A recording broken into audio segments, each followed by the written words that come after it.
The wind came down from the mountains like a whisper too proud to be a scream, rattling the tin roofs of Three Vultures, Arizona, and combing through the thorn bushes that lined the hard-packed road. Dust moved like smoke through the morning light.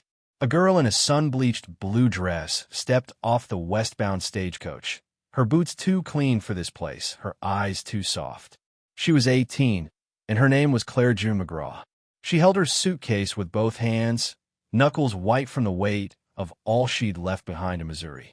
Her sister, Hazel, followed behind, 16, all elbows and suspicion, a smudge of soot on her cheek and fire in her voice. Clara had answered a mail-order bride ad with a hope that hadn't yet learned fear. Hazel had come only because Clara didn't know how to say no when someone begged her. The town was a scar built on bone. Sun-browned men leaned against the railings of a saloon called the Widow's Fong, staring without shame. A preacher's boy spat near Clara's foot and muttered, "Here's the cattle for Brig." Another laughed. Clara heard it, but kept walking, eyes fixed on the post office where a man waited with a crooked hat and belly like a rain barrel.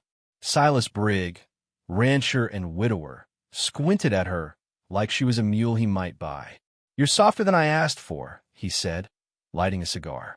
"Got any backbone, girl?" "She's got enough," Hazel cut in, but Clara gave a small nod, quiet as falling ash. She was not brave, but she believed she could learn. Silas took them to his land, an estate built like a fortress with fences higher than pride and dogs meaner than hunger. That night, he drank hard and spoke of legacy. Clara sat still at the edge of his long table, untouched food before her, and thought of the prairie wind. He asked no questions about her family, only how well she could bleed calves and bear sons. In the barn, later, Hazel found her sister sitting with her back to the wall, tears crawling slow down her cheeks. "Come home," Hazel whispered. "There's no home to go to," Clara said. "Papa's gone. Mama's buried." Hazel folded her arms. "You gonna marry that walrus of a man?" "I came to be useful." "I'll try." Hazel leaned closer, whisper fierce. "If he touches you, I'll bury him myself."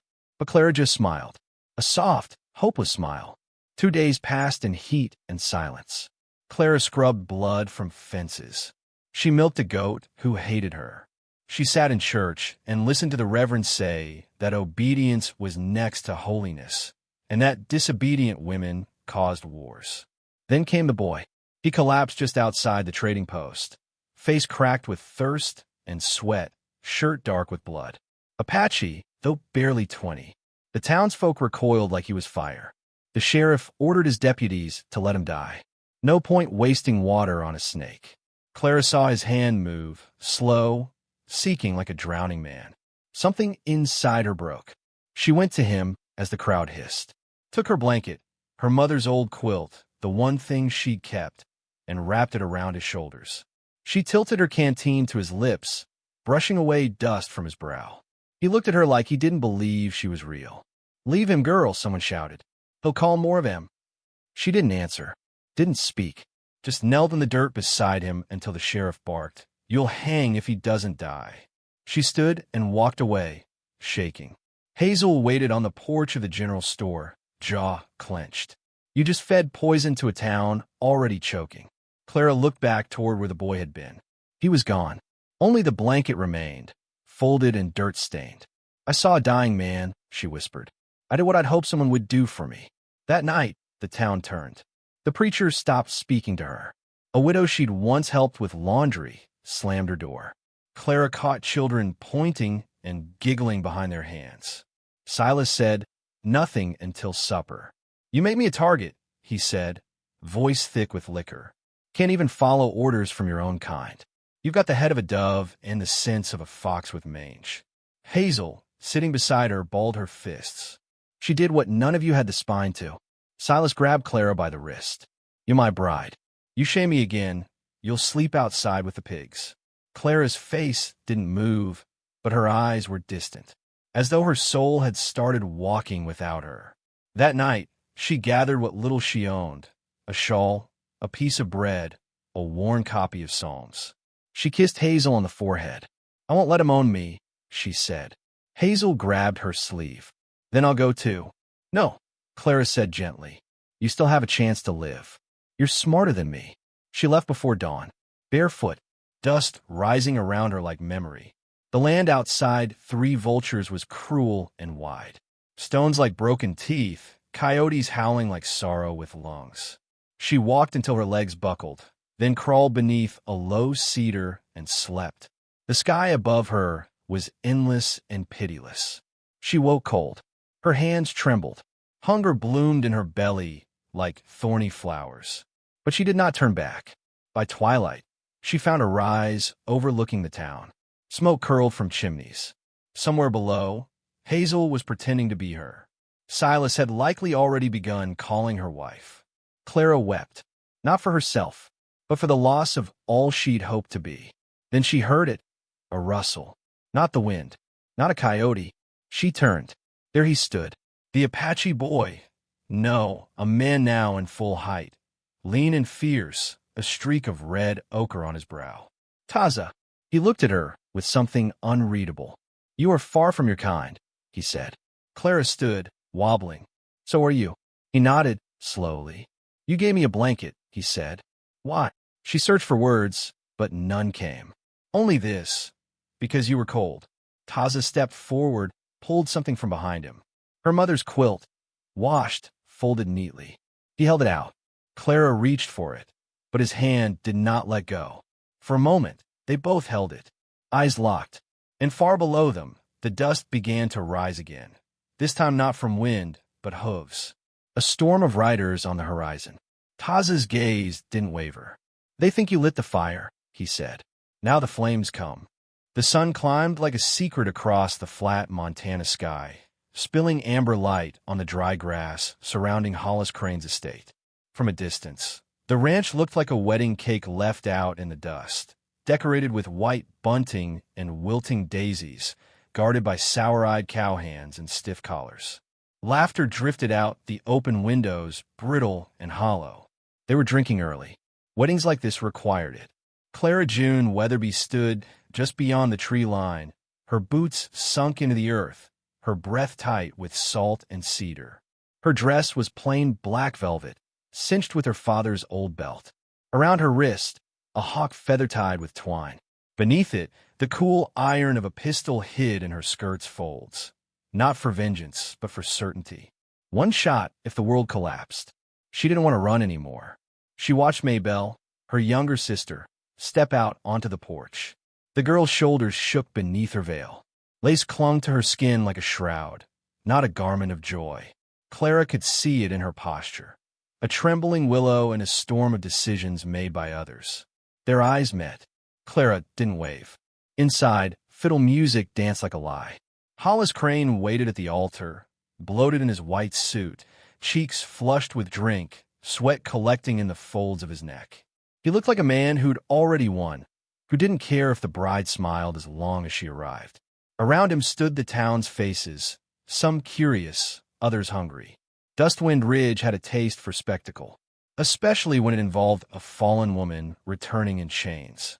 Clara crossed the yard slowly, her steps deliberate. Townsfolk turned, whispers darting between bonnets and bowler hats. She came.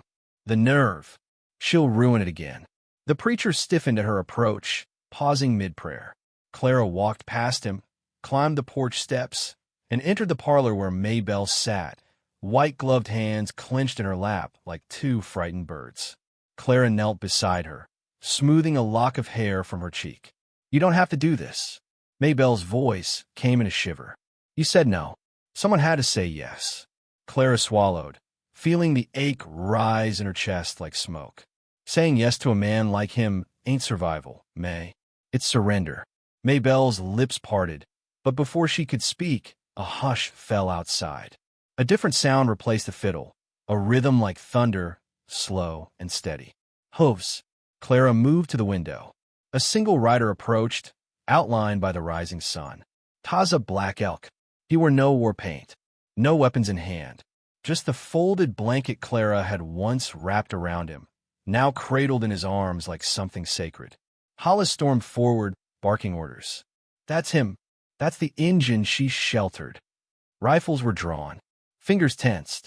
But Taza did not flinch. He dismounted, knelt in the dust, and placed the blanket gently on the ground. She gave warmth, he said, voice steady, carrying like a prayer. I returned the fire.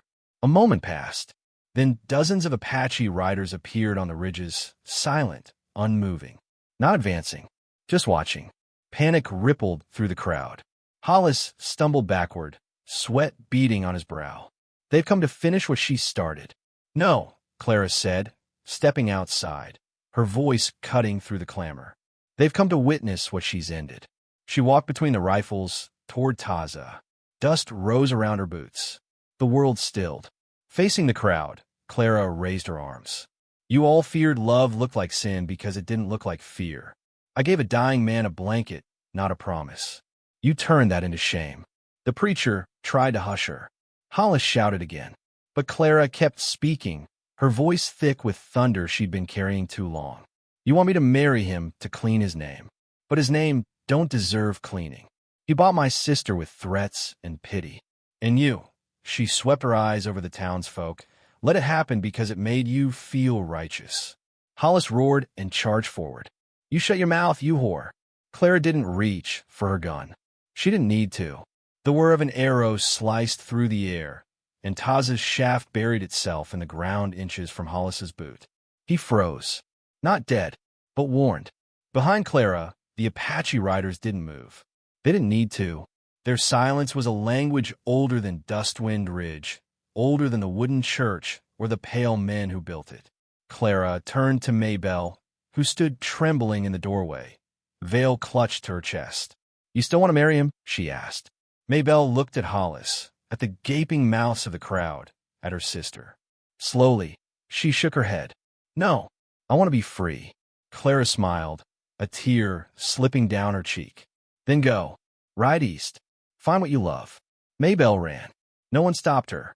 The preacher stepped back. Hollis sagged, deflated. Townsfolk turned away, ashamed of their hunger. Someone began to clap.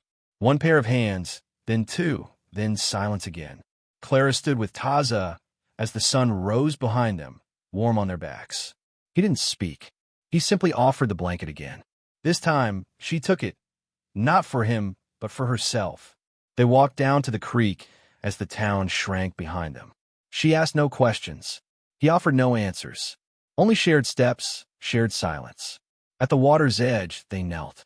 He showed her how to sift silt for flint. She taught him to read the curls of a page. Their hands brushed. They did not pull away. Night fell slowly.